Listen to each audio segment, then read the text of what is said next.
de café et c'est la folie. Il faut que je vous raconte un truc que j'ai découvert. Lorsque tu viens à Jésus, que tu lui donnes ton cœur, il se passe quelque chose en toi. T'as plus envie de faire les mêmes choses qu'avant, tu vois, du moins ce qui était mal. Et dans ce processus du je veux plus faire ce que je faisais avant, il y a une étape qui s'appelle la repentance. Bon, ça suffit maintenant avec ces têtes de choqués là. La repentance, je sais pas pour toi, ça m'a toujours semblé être un grand mot, un truc réservé aux adultes. Des fois encore aujourd'hui, j'y pense pas trop et je me dis que c'est trop compliqué, qu'est-ce que c'est que ce truc là? Puis c'est un truc de fou méga important, et c'est vrai. La repentance, c'est d'abord la reconnaissance, la confession et le renoncement au péché pour accepter la transformation de Dieu en nous.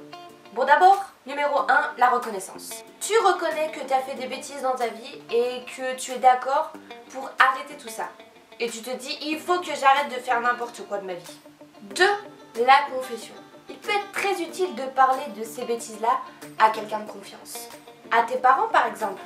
Ça peut être libérateur de parler, de confesser son péché. Et surtout de confesser à une personne de confiance qui va nous soutenir et qui va prier pour nous. Et pour ça les parents, c'est les best. Alors oui, c'est pas facile parce que des fois on aimerait mieux que tout ça reste caché, reste secret. Mais tout ce qui est dans le secret n'est jamais bon pour nous. Bien au contraire, ça nous détruit en silence. Et ça c'est terrible. Et en plus ça nous rend malheureux. 3, le renoncement. C'est la dernière chose à faire. Dire non au péché. Renoncer au péché. C'est ma chaise qui grince comme ça. Tous les jours de ta vie, tu vas devoir renoncer au péché. Tu vas devoir dire non au péché. Parce que forcément, ça va revenir. Mais demande la force à Jésus-Christ, car Jésus est près de toi et il te donnera la force dont tu as besoin pour dire non au péché. Et en fait, la repentance, c'est pas rien. Ouais, et c'est pas du cinéma non plus, tu sais, genre il faut faire semblant de se repentir. Tu sais, genre tu pleures, mais au fond il y a rien qui change et il y a rien qui se passe. Tu continues de faire ta vie malgré tout. Pourquoi est-ce que je te parle du fait de faire semblant de se repentir et de la repentance aussi? Bah parce que la Bible en parle. Je vais poser mon café et on va prendre la Bible. Ah, regarde un peu ce que la Bible dit à ce sujet dans Joël 2 au verset 12 à 13. Joël, on l'a encore jamais vu lui. Bon, du verset 12 à 13, le verset est un peu long. Et il illustre super bien tout ce qu'on vient de voir et surtout il parle de la repentance et le fait de faire semblant de se repentir. Je te replace quand même un peu le contexte parce que sinon tu vas pas comprendre et tu vas faire « Ah, mais pourquoi ça parle de ça ?» Alors dans ce verset, c'est le prophète Joël qui parle au peuple du royaume de Juda. Le peuple, il fait n'importe quoi de sa vie, il arrête pas de pécher et il s'en fiche royalement de Dieu. Un peu comme nous parfois. Un peu comme moi. Alors bah Dieu, bah qu'est-ce qu'il dit? Bon, on va quand même essayer de les arrêter un peu dans leur bêtise ceux-là. Et tu vois, il va vouloir un peu les corriger. Tu sais, comme ton papa quand tu fais des bêtises ou ta maman quand tu fais des bêtises et qu'il te corrige un petit peu parce que bah t'as fait n'importe quoi. Bah Dieu il veut faire pareil. Mais pourquoi il veut les corriger? Bah parce qu'il les aime, tiens. Mais bon, je crois que la correction venant de Dieu, elle est un petit peu plus forte quand même. Ouais, faut pas abuser non plus quoi. Et là, bah, c'est le prophète Joël qui parle au peuple et qui dit: Ah les gars, c'est encore le temps de se repentir, c'est encore le temps de demander pardon à Dieu. Il est pas trop tard et si vous changez d'avis, bah Dieu est bon, il voit votre sincérité et il peut encore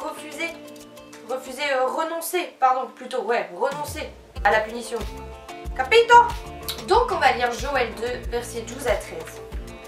Il est encore temps maintenant de revenir à moi, affirme le Seigneur. Je t'ai dit avant que c'était Joël qui parlait.